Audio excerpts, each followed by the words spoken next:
Teachers इंसान है, उनकी लाइफ में भी स्ट्रेस आता है। कुछ ऐसा कोपिंग मैकेनिज्म वो सीखे जिसकी हेल्प से वो जो स्ट्रेस है वो अपने बच्चों के ऊपर ना निकले। टीचर्स के बारे में हम नहीं सोचते, उनके दिमाग में क्या चल रहा होगा, उनका क्या स्टेट ऑफ माइंड है। दे आर एक्सपेक्टेड कि उनको सब सही ही हो एंड वो अच्छे से नॉलेज इम्पार्ट करे, अच्छे से सब कुछ बच्चों तक पहुंचाए। एक टीचर एक साथ कम से कम 30 से लेके 60-70 स्टूडेंट्स के साथ रोज डील करते हैं। तो teacher burnout is a real thing, is a significant thing, इसका एब्सोल्युटली कुछ तो करना ही चाहिए।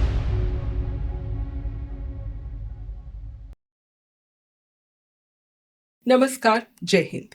Indian classrooms are going through a silent crisis. In year 2023, more than 13,000 students committed suicide, which is almost 36 students every day. ये figure बहुत alarming है और साथ ही अगर हम अपने एजुकेशन के दूसरे पिलर जो हमारे टीचर्स हैं, अगर हम उनकी सिचुएशन देखते हैं तो उसमें भी बहुत चिंता का विषय है। हमारे टीचर्स आज बर्नआउट के शिकार हैं, वो इमोशनली बहुत एग्जॉस्टेड हैं। उनके ऊपर एकेडमिक लोड तो है, उनके ऊपर इमोशनल लोड भी बहुत है। और हम अपने टीचर्स से सिर्फ टीचिंग ही एक्सपेक्ट नहीं करते, हम अपने टीचर्स से एक्सपेक्ट करते हैं कि वो अच्छे मेंटर्स हों, वो काउंसलर्स हों, वो बच्चों को डिसिप्लिन करें और साथ ही बच्चों को इमोशनल सपोर्ट भी दें। पर क्या ये सब एक टीचर के लिए करना संभव है? शायद नहीं। आज के एपिसोड में हम बात करेंगे टीचर बर्नआउट के बारे में और साथ ही हम जानने की कोशिश करेंगे कि जो इमोशनली हेल्दी स्कूल्स हैं वो आखिर दिखते कैसे हैं। क्योंकि अगर हमें एजुकेशन को ठीक करना है तो ये सिर्फ मार्क्स और रिजल्ट्स को ठीक करने से ठीक नहीं होगा, बल्कि हमें हमारे टीचर्स की इमोशनल वेलबींग का भी ध्यान रखना होगा। भारतीय एयरटेल फाउंडेशन के द टीचर ऐप पॉडकास्ट में आपका स्वागत है और आज भी इस विषय पे बात करने के लिए हमारे साथ हैं डॉक्टर सार्थक दवे, जो एक बहुत फेमस साइकेट्रिस्ट और मेंटल हेल्थ एक्सपर्ट है और जिन्होंने हजारों स्कूलों में टीचर्स और बच्चों के साथ मिलकर काम किया है। Thank you. डॉक्टर दवे, आपका स्वागत है। Thank you for having me. Thank you. Doctor Dave, teaching को एक बहुत ही नोबल प्रोफेशन माना जाता है और हमारे देश में तो हम गुरु को भगवान का दर्जा भी देते हैं।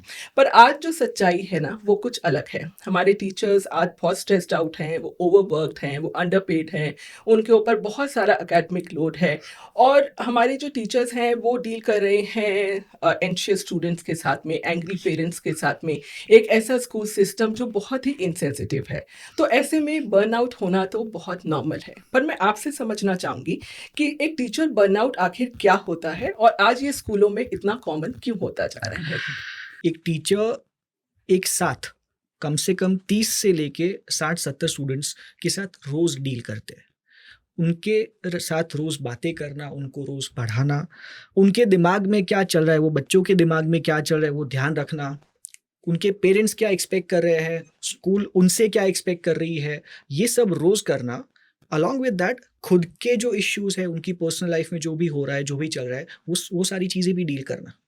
तो ये सब कुछ जब एक साथ कोई इंसान कर रहा है for almost 6 days a week, not almost, of course 6 days a week, 365 days, तो ऑफकोर्स बर्नआउट होगा ही, होगा ही।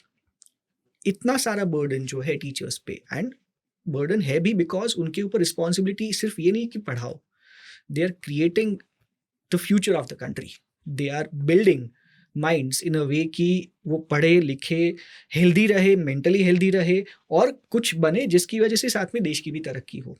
तो ये इतना बड़ा बर्डन जो है, of course it's going to take a toll on them.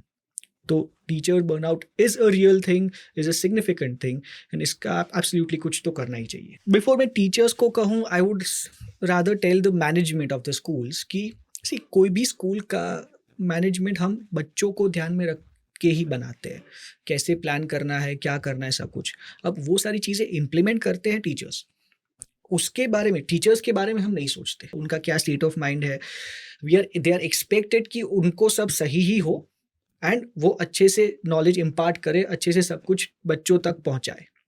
अब अगर हम वो ध्यान में ही नहीं रखेंगे तो वो अगर वो अच्छे स्टेट में नहीं है, अगर वो ठीक स्टेट ऑफ माइंड में नहीं है, अगर बर्नआउट अगर उनको हुआ है तो वो नॉलेज इम्पार्ट कर ही नहीं पाएंगे, वो बच्चों तक हेल्दी चीज़ें पहुंचा ही नहीं पाएंगे, तो बच्चे सफ़र करेंगे ही। सो पूरा जो पॉलिसी अगर बनता है, सिर्फ बच्चों को दिमाग में रख के मत बनाओ, टीचर्स को भी ध्यान में रख के बनाओ कि ये सब आप जो बना रहे हो बच्चों के लिए, ये करना है, ये असाइनमेंट बनवाना है, ये टेस्ट रखवाना है, ये फंक्शन रखवाना है, तो ये सारी चीज़ें करते तो टीचर्स ही है। तो उनके लिए इनफ है या ओवर बर्डनिंग हो रहा है, ये मैनेजमेंट को गवर्नमेंट को सबको ध्यान रखना चाहिए, क्योंकि अगर टीचर हेल्दी है तो बच्चे हेल्दी ही रहेंगे।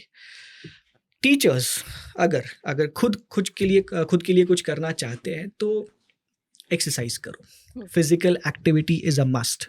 एक बॉन्डिंग स्कूल में अच्छा रखो कलीग्स के साथ, एक मैनेजमेंट थोड़ा ध्यान रखे कि बर्डन ज़्यादा ना आ जाए टीचर्स पे। पर जैसे जब आप स्कूल एडमिनिस्ट्रेशन की बात कर रहे थे डॉक्टर, तो एक्चुअली मैं बचपन से टीचर बनना चाहती थी। मेरी माँ भी टीचर है और मेरा सपना था कि मैं एक टीचर बनूं। तो जब मेरी ग्रेजुएशन पूरी हुई तो मैंने सोचा कि मैं बीएड करूंगी। That was very obvious. मैंने बीएड में एडमिशन लिया और मैंने साथ ही अपने एक नेबरहुड स्कूल था, बहुत फेमस स्कूल है दिल्ली में, मैंने वहाँ पे एक एडहॉक टीचर की जॉब करी। तो मैंने वहाँ पे जितना इनसेंसिटिव बिहेवियर देखा टीचर्स के प्रति, उसने मुझे बहुत उदास किया। मैं आपको मतलब बहुत सारे इंसिडेंट्स थे, पर मैं आपको मे बी एक एग्जाम्पल अगर दूं तो एक हमारी फेलो टीचर थी जो प्रेग्नेंट थी, 7-8 मंथ्स की प्रेग्नेंट टीचर थी। तो हमारे जो 2 ब्रेक्स होते थे, उस 2 ब्रेक्स में उनकी ड्यूटी लगती थी कि वो सीढ़ियों के नीचे खड़ी हुई और जो बच्चे भाग रहे हैं उनको ना भागने दें। तो जब मैं ये चीज़ देखती थी तो मैं सोचती थी कि यही तो 2 15 मिनट के ब्रेक्स हैं जिसमें she can sit, she can eat और जस्ट अपने पैर ऊपर रख के वो बैठ सकती हैं। उसमें भी इतना स्टाफ होने के बावजूद स्कूल एडमिनिस्ट्रेशन इतना इंसेंसिटिव था कि वो उनको वो 15 मिनट की ब्रेक भी नहीं दे रहा था। तो ये एक वास्तविकता है जो कि मतलब हमें एड्रेस करने की ज़रूरत है, पर हमें पता है कि ये रियलिटी है। तो मैं आपसे ये पूछना चाहती हूँ कि जो स्कूल एडमिनिस्ट्रेशन है, वो टीचर्स को किस तरीके से हेल्प कर सकता है? जो भी एक्टिविटीज़ वो ऑर्गेनाइज करते हैं ना, हुँ। पिकनिक, कल्चरल एक्टिविटीज़, बच्चों के लिए, वो बच्चों के लिए ही और बच्चों को ध्यान में रख के ही ऑर्गेनाइज करते हैं। पूरा साल का अगर वो करिकुलम बनाते हैं कि ये सब करने वाले हैं, तो उसमें स्टूडेंट सेंट्रिक होता है। दैट्स अ गुड थिंग, बच्चे फ्यूचर है। बट उनको जो पढ़ाने वाले हैं, उनके लिए भी कुछ करो, हुँ। कि ये टीचर्स के लिए कुछ रखा है, टीचर्स के लिए अनवाइंडिंग डे रखा है। कभी-कभी रुकवा के लंच वंच करवाओ, पार्टी जैसा रखो, छोटा-सा गेट टुगेदर जैसा रखो। उनको वो माहौल मिले जहाँ पे वो स्टेट ऑफ माइंड में रह पाए कि वो अच्छे से नॉलेज इम्पार्ट कर पाएँगे। अगर खुद का घर जल रहा है, खुद जल रहे हैं, तो हम दूसरों को ठीक नहीं कर सकते, हुँ। दूसरों को नहीं बचा सकते। अगर आपका टारगेट है कि बच्चों को अच्छा भविष्य देना, तो जिसके थ्रू आप भविष्य वो दे रहे हो, उनको तो ठीक रखना ही चाहिए, वो रिस्पॉन्सिबिलिटी होनी ही चाहिए मैनेजमेंट की। तो टीचर सेंट्रिक एक्टिविटीज़ भी करें। करें। बिल्कुल सही डॉक्टर साहब। अच्छा, इसमें ही साथ में एक और जो एक इम्पॉर्टेंट पॉइंट है जो कि एक टीचर की लाइफ को अफ़ेक्ट करता है, वो टीचर और स्टूडेंट रिलेशनशिप है। हमने देखा है कि आजकल जो टीचर और स्टूडेंट रिलेशनशिप है उसमें बहुत टेंशन्स हैं। तो मैं आपसे ये पूछना चाहूँगी कि वो कौन से साइकोलॉजिकल ट्रिगर्स हैं जो किसी बच्चे को या किसी टीचर को इस तरीके के बिहेवियर के लिए उकसाते हैं? कोई रिपीटेडली इंसल्ट कर रहा है, कोई रिपीटेडली बात नहीं सुन रहा है, ऐसा बिहेव कर रहा है जिसकी वजह से उनको बुरा लग रहा हो, हर्ट हो रहा हो, तो कोई भी इंसान ट्रिगर होगा ही। टीचर कोई अलग प्रजाति, कोई अलग स्पीशीज़ नहीं, वो है तो इंसान ही। तो उन्हें भी बुरा लगता है, उन्हें भी हर्ट होता है, वो भी ट्रिगर होते हैं। सिमिलरली स्टूडेंट्स, अभी बच्चे हैं, स्कूल में आप कितनी भी अच्छी चीज़ें सिखा दो, पढ़ा दो, अच्छा इन्फ्लुएंस दे दो, घर पे जाके अगर वो माहौल नहीं है, अगर अगर वो पीस नहीं है, अगर पेरेंट्स के बीच में कॉन्फ्लिक्ट चल रहा है, अगर झगड़े हो रहे हैं आस-पास के लोगों में, अगर कोई दारू पी रहा है, कोई भी ट्रिगर्स है, कोई भी इश्यूज़ चल रहे हैं घर पे, तो वो रिफ्लेक्ट करेगा उसके बिहेवियर में। तो घर का माहौल भी ठीक होना ज़रूरी है। बट टीचर्स अगर स्टार्टिंग से ही पहचान लेते हैं, क्योंकि पेरेंट्स मीटिंग होती है, पेरेंट्स को मिलते हैं, तो पता चल जाता है कि इनकी साइकोलॉजी कैसी है, कौन से बैकग्राउंड से आ रहा है। तो उस तरीके से पहले से ध्यान रखो। ट्राई करो कि वो इन्फ्लुएंस कम हो, घर का इन्फ्लुएंस, उसके आसपास के माहौल का इन्फ्लुएंस कम हो और स्कूल का इन्फ्लुएंस बढ़े। बिल्कुल। अब मैं वापस लौटना चाहूँगी पेरेंट्स के रोल के बारे में, जैसे आपने पीटीएम की बात की थी। तो मैं भी एक पेरेंट हूँ, मैंने भी पेरेंट टीचर मीटिंग्स अटेंड की हैं और मैंने बहुत सारे पेरेंट टीचर मीटिंग्स में ऐसे देखा है कि पेरेंट्स बहुत एग्रेसिव होते हैं टीचर्स के साथ में। उनका जो अगर आप माइंडसेट देखो ना, तो ऐसा लगता है कि वो उनका मतलब है हमने तो फीस दे दी है, हमने बच्चा आपके पास भेज दिया है। तो अगर उसको कोई भी बिहेवियरल इश्यू आ रहा है, कोई भी एकेडमिक इश्यू आ रहा है, तो ये एक टीचर की ज़िम्मेदारी है। आई थिंक ऐसे टाइम पे पेरेंट्स भूल जाते हैं कि school is just a part of a kids life. वो काफ़ी समय घर पे बिताता है और घर पे जो भी वो एक एनवायरनमेंट देखता है, जो भी वो अपने पेरेंट्स का बिहेवियर देखता है, उसका भी उसके ऊपर डायरेक्टली इम्पैक्ट पड़ता है। और इनफैक्ट उनको टीचर्स के साथ कोलैबोरेट करना चाहिए, कन्फ्रंट नहीं करना चाहिए। ये बात हम समझते हैं। पर मैं आपसे ये बात जानना चाहूँगी कि पहली बात कि एक जो घर का एनवायरनमेंट है, आपने थोड़ा-सा इसके बारे में बात की थी, पर अगर आप इसके बारे में एलैबोरेट करें कि जो घर का एनवायरनमेंट है, वो बच्चे को कैसे अफ़ेक्ट करता है? और ये फैक्ट कि होम और पेरेंटिंग भी उतनी ही इम्पोर्टेंट है, ये फैक्ट एक टीचर एक पेरेंट को ड्यूरिंग पीटीएम और एनी अदर वेज में कैसे कन्वे करे? ओके, सो मैं एज अ साइकियाट्रिस्ट बताता हूँ एग्रेशन को कैसे हैंडल करना चाहिए। एक, पहले सुन लो, वो जो भी कह रहे हैं उनका सब भी एग्रेशन जो भी वेंट करना है निकालने दो, निकल जाए, शांत हो जाए। उसके बाद उन्हें कहो कि आई अंडरस्टैंड कि आपको बहुत चिंता हो रही है, आई एक्नॉलेज दैट, मैं डेफिनेटली कुछ करना चाहता हूँ, मैं कुछ करना चाहती हूँ बच्चे के लिए, कैन वी डू दिस, मैं ये पार्ट हैंडल करूँगा, आप ये पार्ट हैंडल करो। हम लोग डिवाइड कर देते एंड देन हम 10-15 दिन बाद वापस मिलते कि कितना प्रोग्रेस हुआ है। सो उन्हें जो करवाना है आपके पास, वो करवाने के लिए उनको भी इंक्लूड कर दो उस टास्क में। इफ यू वांट कि कोलैबोरेट करवाओ, या अगर किसी पेरेंट को ऐसा कोई पेरेंट ऐसा चाहता है कि मैथ्स में वो अच्छा हो बच्चा उसका, बट वो कुछ नहीं कर रहे हैं, सिर्फ टीचर पे डाल रहे हैं, तो टीचर को ये कहना है ठीक है, ये मैथ्स में ये सिखाऊंगा एंड आप घर पे ये करवाओ, फॉलो अप करो। अब अगर वो नहीं कर रहे हैं, अगर वो नहीं करेंगे, तो नेक्स्ट टाइम उनका जो कॉन्फिडेंस है ना ब्लेम करने का, वो कम हो जाएगा। कम होगा। अगर वो कर रहे हैं तो रिजल्ट आएगा ही, अगर वो कर रहे हैं तो रिजल्ट आएगा ही। सो जो उनको करवाना है उस टास्क में उनको भी इंक्लूड कर दो। ये आपने बहुत अच्छी दी और आई एम श्योर जो आज टीचर्स हमें सुन रहे हैं वो बहुत इस एडवाइस को समझेंगे। डॉक्टर दवे, सीबीएसई ने अभी हाल ही में मेंटल हेल्थ को मैंडेटेड किया है हमारे स्कूल्स में, तो मैं आपसे समझना चाहती थी कि इसके क्या पहलू हैं जो आपको लगता है कि टीचर्स को हेल्प करेंगे, और सिर्फ एक ट्रेनिंग के अलावा और क्या चीज़ें हैं जो कि हम अपने एजुकेशन सिस्टम में ला सकते हैं ताकि हम टीचर्स की मेंटल हेल्थ को इम्प्रूव कर पाएँ? एक तो डिफेंस मैकेनिज्म्स मैच्योर करने। डिफेंस मैकेनिज्म्स मतलब क्या? सी, टीचर्स इंसान है, उनकी लाइफ में भी स्ट्रेस आता है। समहाउ कुछ ऐसा कोपिंग मैकेनिज्म वो सीखे, डिफेंस मैकेनिज्म वो इम्प्लीमेंट करे, जिसकी हेल्प से वो जो स्ट्रेस है वो अपने बच्चों के ऊपर ना निकले। मेरा आज मूड ख़राब है, मैं बहुत गुस्सा हूँ, घर पे कुछ झगड़ा हुआ है, घर पे कोई टेंशन चल रहा है, पर वो मैंने क्लासरूम के बाहर रख दिया, अंदर जाके मैंने नॉर्मल किया। प्रोजेक्शन करके एक डिफेंस मैकेनिज्म है कि मेरा गुस्सा मैं किसी और के ऊपर प्रोजेक्ट कर रहा हूँ, सो बच्चों के ऊपर नहीं करना है। कुछ डिफेंस मैकेनिज्म्स मैच्योर माने जाते हैं, जैसे सब्लिमेशन है, ह्यूमर है, एंटिसिपेशन है, अल्ट्रुइज्म है। ये सारी चीज़ें इम्प्लीमेंट करनी है, जिसकी मदद से वो स्ट्रेस आप अच्छे से हैंडल कर पाओगे और बच्चों के ऊपर नहीं निकलेगा। एक सेकंड, खुद की मेंटल हेल्थ सही रखनी है। अगर ये रेगुलर चेकअप होगा उनका, या रेगुलर थेरेपी सेशंस, या कुछ भी ऐसा होगा जिसकी वजह से उनको सही रहता है, that will be a huge help to them, not just them, to the students as well. बिल्कुल, बिल्कुल। और डॉक्टर साहब, जैसे कि जो टीचर्स हैं, जब वो अपने बच्चों जैसे मैंने सुसाइड की बात की थी, जो चिल्ड्रन सुसाइड, स्टूडेंट सुसाइड है, तो अगर कोई टीचर के स्टूडेंट सुसाइड करता है, आई एम श्योर उनको उस चीज़ का बहुत फ़र्क पड़ता है, और कहीं पे शायद गिल्ट की भावना आती होगी कि अरे मुझे क्यों नहीं पता चला, अगर मेरे स्टूडेंट को कोई स्ट्रेस था या मेरे स्टूडेंट अगर किसी तरीके के डिस्ट्रेस से गुजर रहा था, तो वो भावना उनको ज़रूर आती होगी। और अगर कोई स्टूडेंट का इंसेंसिटिव बिहेवियर भी है, तो टीचर जो है अगर वो गिल्ट महसूस करते हैं तो वो उस चीज़ को कैसे ओवरकम करें, मतलब जो इमोशनल बाउंड्री सेटअप करना जिसे हम कहते हैं ना, वो एक टीचर कैसे कर सकता है, और वो अपने इस गिल्ट से या किसी भी तरीके की जो इस तरीके की भावना है उससे अपने आप को कैसे बचा के रख सकता है? Bye knowing that you have given your best. मैंने 1000% अपना दिया है इस बच्चे को, मेरे क्लास के बच्चों को, उसके बाद भी कुछ हुआ तो मेरी गलती नहीं है, it's I am not at fault. Second, early diagnosis.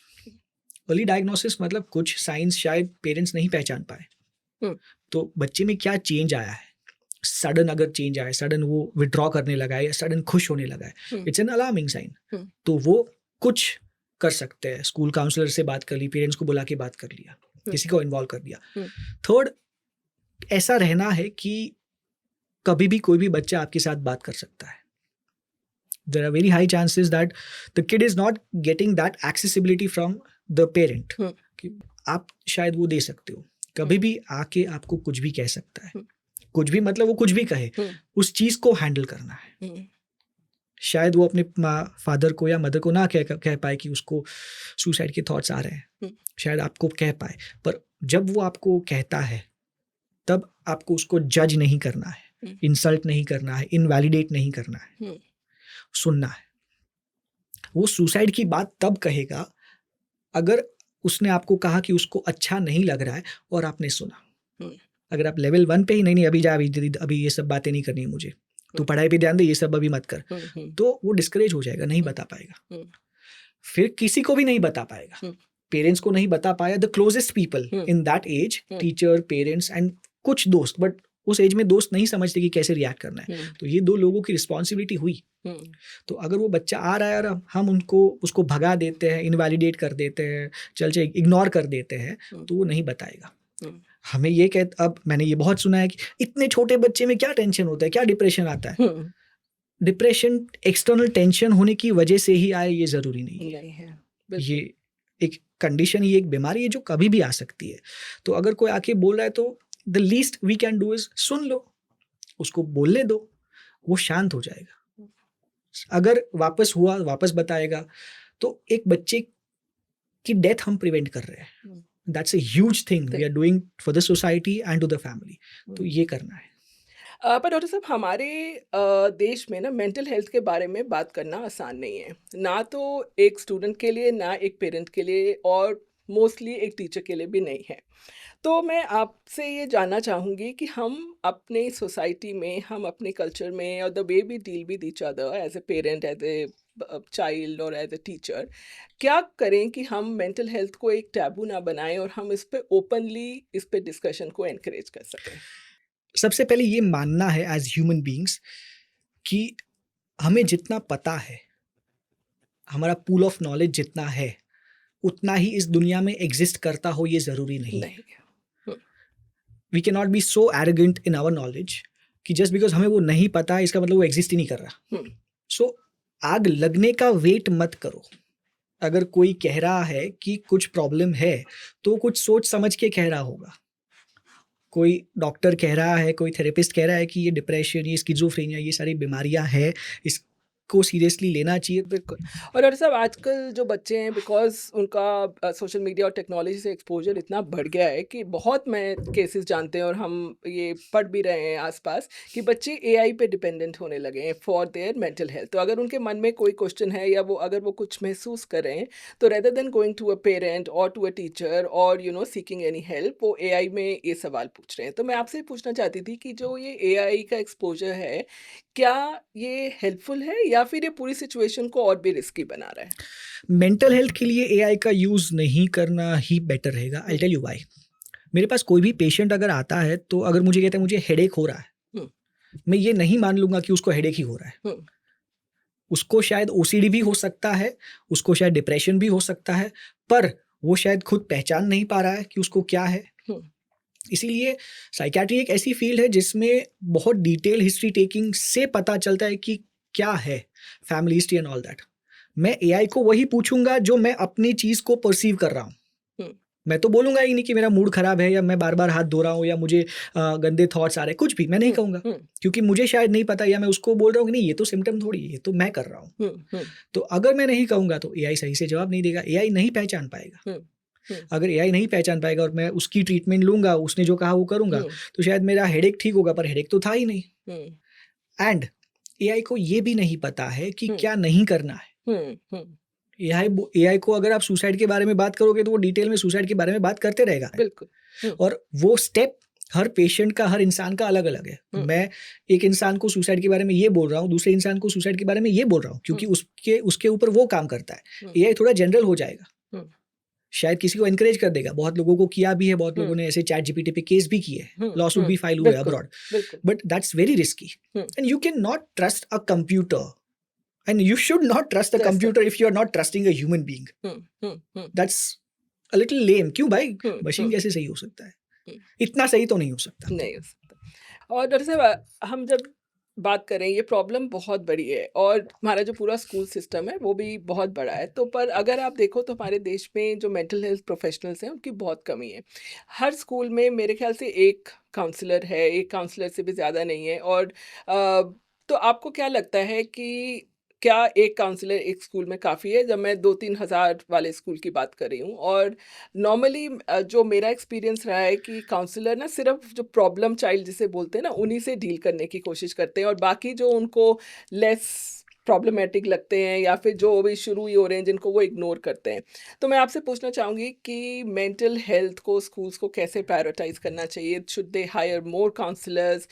Should they have मतलब more like focus group discussions और थिंग्स लाइक दैट, जिससे कि ये इश्यूज जो हैं वो बच्चों तक पहुंचे और उनको भी रियलाइजेशन हो, टीचिंग मतलब टीचर भी, पेरेंट भी, कि उनको भी रियलाइजेशन हो कि ये इशू एक बहुत इंपॉर्टेंट है और अब I don't think we can ignore it any मोर।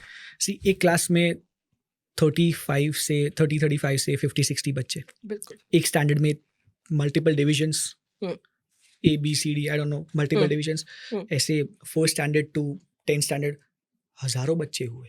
हम्म, एक काउंसलर, मैं I keep talking to therapist, hmm, psychiatrist, they tell me कि दिन में मैं 10 से ज़्यादा सेशन मैं नहीं सह पाता, हम्म, या मेरे कैपेसिटी, मेरी सीलिंग 5 सेशंस की है, या मेरी हम्म, मैक्सिमम हम्म, 12 घंटे की काम करने की कैपेसिटी है। हम्म, अगर मैं रोज़ वहाँ पे जा रहा हूँ जहाँ पे हज़ारों बच्चे हैं, हम्म, एंड बियॉन्ड माय कैपेसिटी भी काम करूँ, तो दिन के 12 बच्चों से अगर मैं बात कर पाऊँ, हम्म, तो भी कब तक मैं इतने हज़ार बच्चों तक पहुँच पाऊँगा? हम्म, सो जो प्रॉब्लम चाइल्ड है उसी के ऊपर फोकस रहेगा। हम्म, मेरी I am working beyond my capacity, hmm, while होना एक्चुअली ऐसा चाहिए कि वो काउंसलर वो एनवायरनमेंट प्रोवाइड करे कि बच्चा कभी भी आके बात कर सके।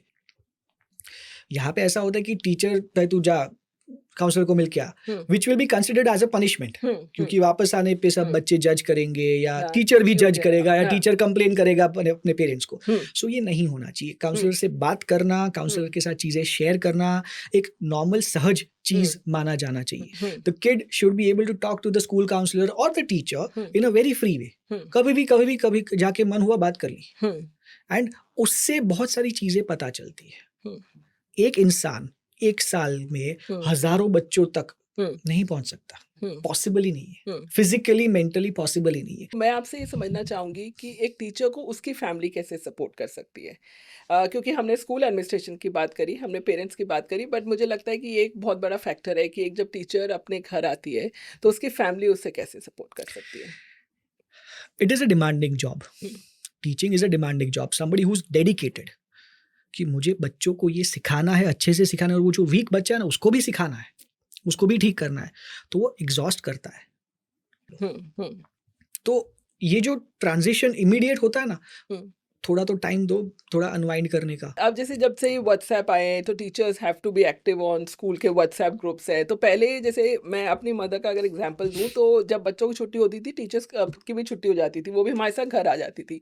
पर अब तो स्टे बैक्स हैं, और उसके बाद में भी, और जितना भी एडमिनिस्ट्रेटिव वर्क है ना, वो उनसे एक्सपेक्ट किया जाता है कि वो स्कूल टाइम के बाद में होगा। घर पे भी उनको बच्चों के पेरेंट्स को व्हाट्सएप करना है। पेरेंट्स भी बहुत अनोइंगली उनको बहुत रिपीटेडली व्हाट्सएप करते हैं, कॉल्स करते हैं। टीचर कांट से कि मैं आपकी शाम को कॉल नहीं लूँगी, मैं मतलब कॉर्पोरेट में तो हम तब भी कह लेते हैं कि अरे वर्क लाइफ बैलेंस है, घर एग्ज़ैक्टली। जाके हम कॉल नहीं उठाएँगे बॉस की।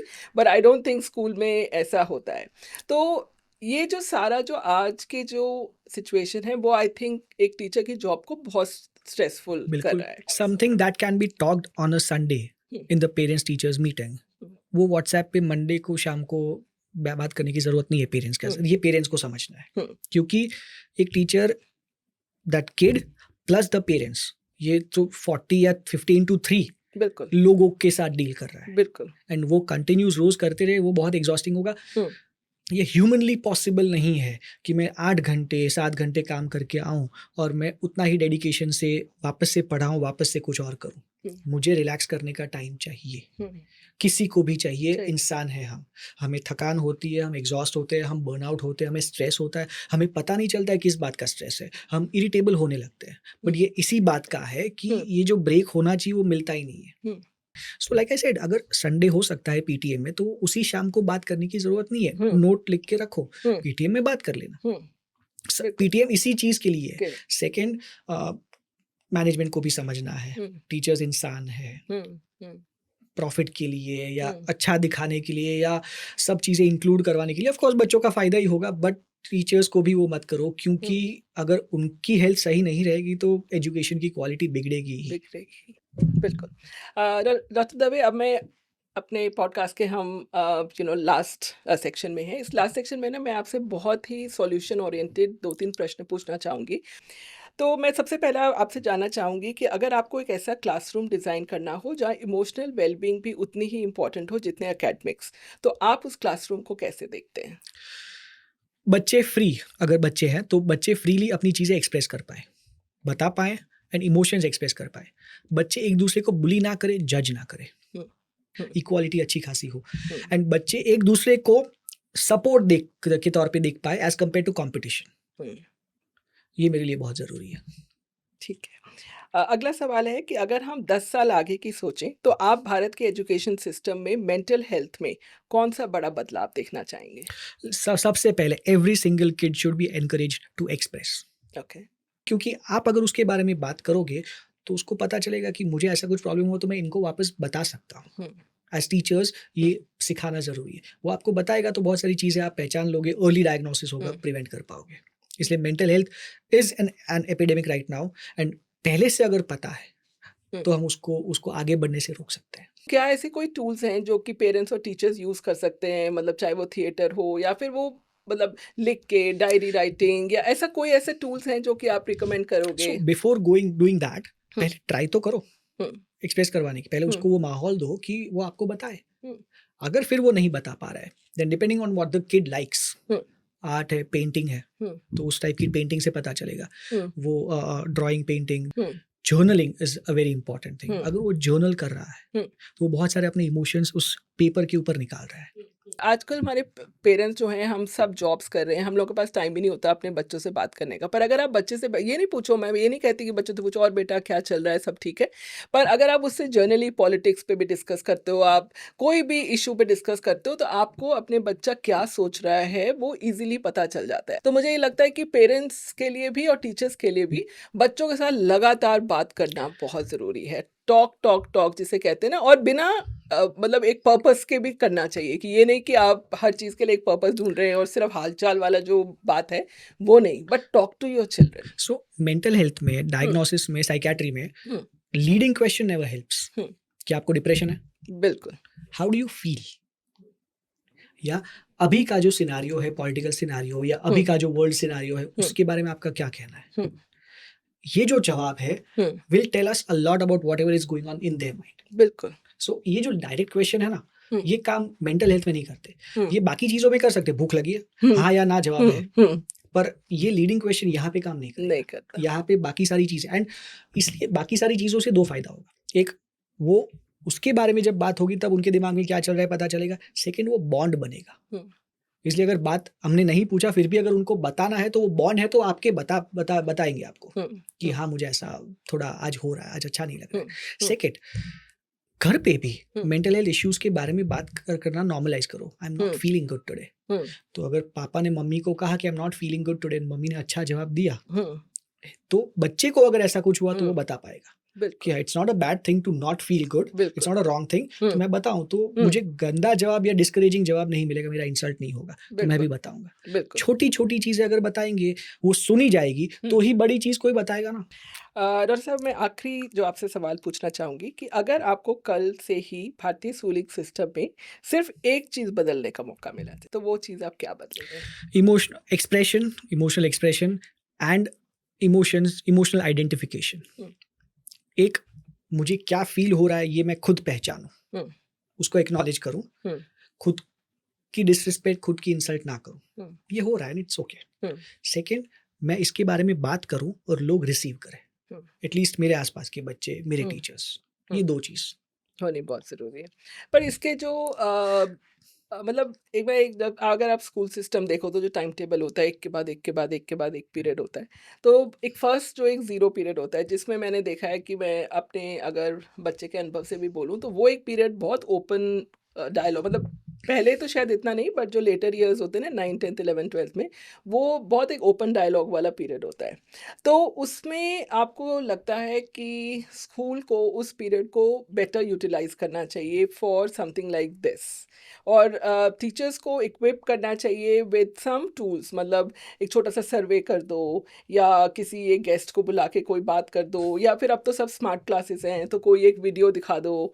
तो आपको लगता है कि जो इतना एकेडमिक जो फ़ोकस्ड हमारे स्कूल्स हैं, उनको समय निकाल के इन सब इश्यूज़ के लिए भी कुछ करना चाहिए? कॉन्वर्सेशन एनकरेज करना हुँ, ज़रूरी है, एंड जब हुँ, बात हो तब इंसल्ट नहीं हो, इनवैलिडेशन ना हो, ये हुँ, सब करना ज़रूरी है। हुँ, मैं टीचर को जाके बोला, भले डिस्टर्ब नहीं किया चालू क्लास में, हुँ, बोला I am not feeling good. Hmm, तो टीचर अभी जा, तो अभी काम करने दे, ये जवाब आएगा हुँ, तो उसको जो एक दिन में एक बार मोटिवेशन आया था इतने हुँ, टाइम बाद, हुँ, वो चला जाएगा। Hmm, you have to be a good listener. Hmm, कोई भी इंसान, उसका बिहेवियर, कोई भी बिहेवियर वापस तब आएगा हुँ, जब उसने पहली बार जब वैसा बिहेव किया है उसको पॉजिटिवली लिया गया हो। हुँ, पॉजिटिव रीइंफोर्समेंट कहते हैं इसको। हुँ, हुँ, अगर पहली बार जाके बच्चे ने बताया और टीचर ने अच्छे से सुना, तो दूसरी बार या इससे ज़्यादा कुछ हुआ तो उसको बताने का मन होगा, बिल्कुल। एंड वो सफ़र करता रहेगा एंड शायद एक्सट्रीम तक पहुँच जाए। हुँ, हुँ, हुँ, इसीलिए जब भी बच्चा आए, हुँ,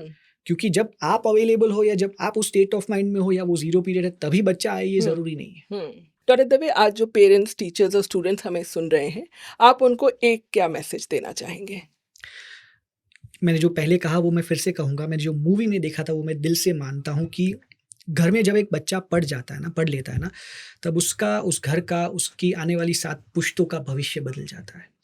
ये जो इनिशिएटिव भारतीय एयरटेल ग्रुप ने लिया है, ये जो टीचर ऐप है, जिसकी हेल्प से इतने सारे लोगों तक एजुकेशन का इम्पोर्टेंस और पढ़ाना कैसे है, पढ़ाई कैसे करनी है, ये सब जो सिखा रहे हैं, ये इतना सिग्निफिकेंट चेंज ला सकता है हर फैमिली के लिए, that I am so happy seeing this, and I am so glad, I am very thankful कि आपने मुझे इस प्लेटफॉर्म पे इनवाइट किया। It's a wonderful thing that you are doing, and I am so very happy to be a part of it. Doctor Sarthak, आज आपसे बात करके हमें बहुत अच्छा लगा। आपने जो हमें बात कही वो बहुत आई ओपनिंग थी, but at the same time बहुत कंफर्टिंग थी, एंड आई रियली होप कि आज जो टीचर्स, जो स्टूडेंट्स, जो पेरेंट्स हमारी बात सुन रहे हैं, उन्होंने भी सेम महसूस किया होगा। तो मैं अपने दर्शकों को कहना चाहूँगी कि अगर आपको हमारा प्रोग्राम अच्छा लगा, हमारी बातचीत लगी, तो आप प्लीज़ कमेंट सेक्शन में हमें ज़रूर बताइए। और हमारा इस प्रोग्राम का आज करने का मकसद यही था कि हम ये बात कन्वे करें कि अगर हम अपने टीचर्स को सपोर्ट करेंगे, तभी हमारे जो क्लासरूम्स हैं, वो सेफ़र हो पाएँगे। तो ये बात बहुत ज़रूरी है आप तक पहुँचानी, और ये बात पहुँचाने का हमने प्रयत्न किया है। जो टीचर्स आज हमें सुन रहे हैं, वो अगर टीचर ऐप को डाउनलोड करेंगे, तो आपके लिए बहुत सारे रिसोर्सेज़ हैं जो कि आपको टीचिंग में, आपके लेसन प्लान में, आपके क्लासरूम प्लानिंग में आपको हेल्प कर सकते हैं। तो हम आपसे ये आग्रह करेंगे कि आप द टीचर ऐप को ज़रूर डाउनलोड कीजिए, और हम अपने दर्शकों से ये भी आग्रह करेंगे कि आप इस प्रोग्राम को, इस एपिसोड को कम से कम एक टीचर, एक पेरेंट और एक स्टूडेंट के साथ ज़रूर शेयर करें, क्योंकि ऐसा करने से आप किसी की ज़िंदगी बदल सकते हैं। हमेशा ये ध्यान रखिए कि भारतीय एयरटेल फाउंडेशन आपके साथ हमेशा है। हम फिर आएँगे एक नए एपिसोड और एक नए मुद्दे को लेके, तब तक हमसे जुड़े रहें।